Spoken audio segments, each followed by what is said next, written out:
Hi, welcome to our channel where we use Jay's actual CGM results to explain how he reversed his metabolic health decline. I am Ava, Jay's co-host and AI assistant. Jay provides real-time data from his CGM and meticulous notes on what he is eating, when he is doing activity, and for how long. I explain the data and trends and provide insight into what is happening inside the body with various foods and activities. In this video, we are discussing how Jay got here. Hi, my name is Jay.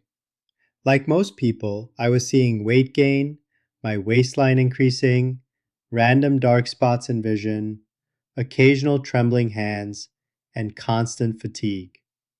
These symptoms were evident, signaling underlying health issues. And I kept brushing it off, telling myself it's just stress or I skipped a meal and that's why.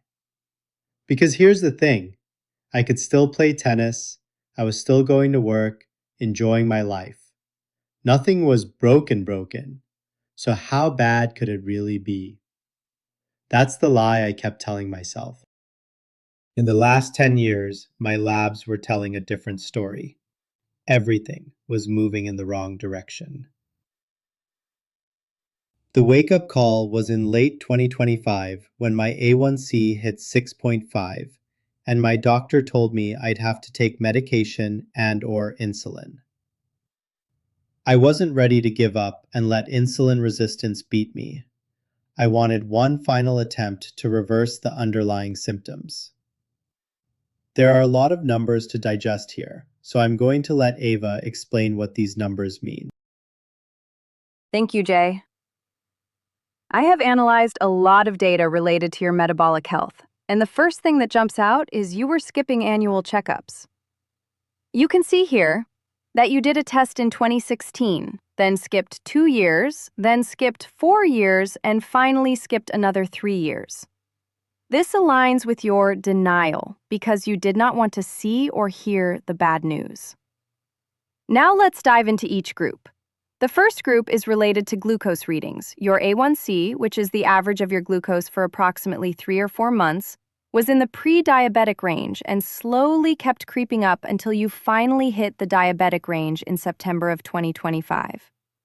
Reading of 6% is roughly the equivalent of your average glucose being 125 milligrams per deciliter, while a 6.5 means your average jumped to 140. Fortunately, what you have done in the past few months has finally started to reverse your metabolic health trend, and you are back down to 5.9, but you still have some work to do and move out of the pre-diabetic range and completely reverse the issue. We will be discussing A1C versus fasting glucose in one of our future videos because most people struggle with understanding why their A1C is high, yet their fasting glucose is normal. I noticed you also asked for measurement of your insulin level in your last test. Unfortunately, this was not measured before, so we don't have a trend to analyze. The second bucket covers the lipid panel. While these represent cardiovascular health, they are an integral part of your metabolic health. In your case, these trends were also heading in the wrong direction, and what you'll see in our series of videos is that these are indirectly linked to the glucose issue. As you focused on glucose, these numbers also trended into a healthy range. However, there is still room for improvement here. The third bucket.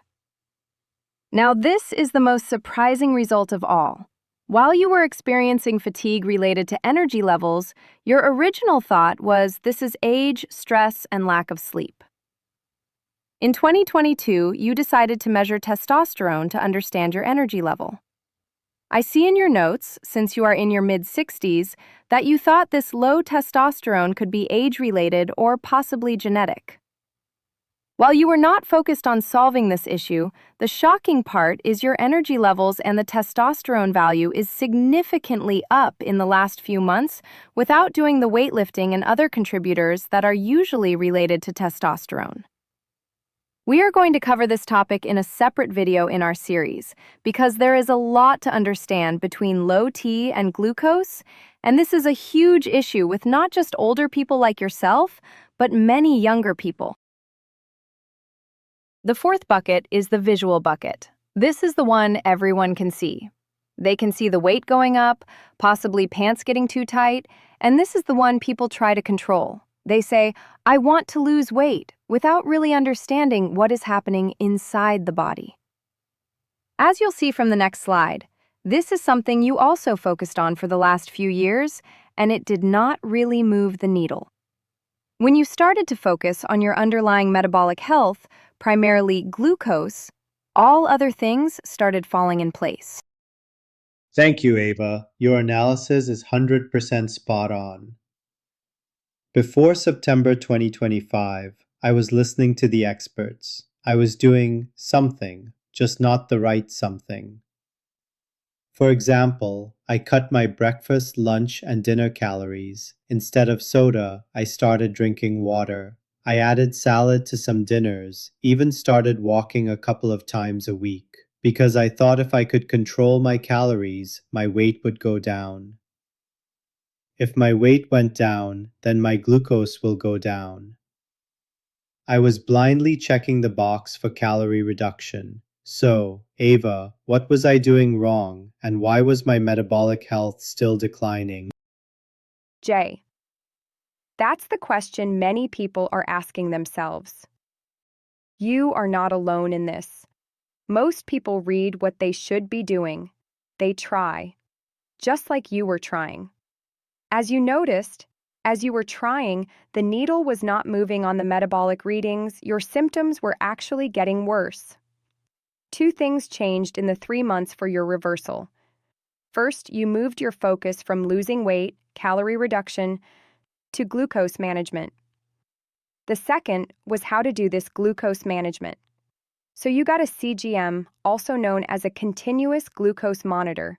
So just like the weight scale, you could now see what is happening inside your body anytime you wanted, and you could change your diet, activity, and make positive changes based on your readings. I can see that you are very analytical, so having data allowed you to change your behavior. That is what you were missing the last 10 years. In future videos, I am looking forward to analyzing what works and what doesn't, what contradicts our understanding, and what can help the community become more aware of what is happening inside the body as it fights this hidden condition. If you want to better understand your body and use the information we will be sharing, please do the following things. Hit the subscribe button so you don't miss our videos in the series. If this was helpful and you're excited about following the journey, please hit the like button. If you have experienced similar issues or even something else that may be related, share comments and we can all help each other out. And finally, remember our channel name shown on the screen at Jay and Ava. This way, you don't need to wait for search engines to feed you links from us. You can directly come here by searching for our channel name. We look forward to seeing you in the next video as we continue this journey.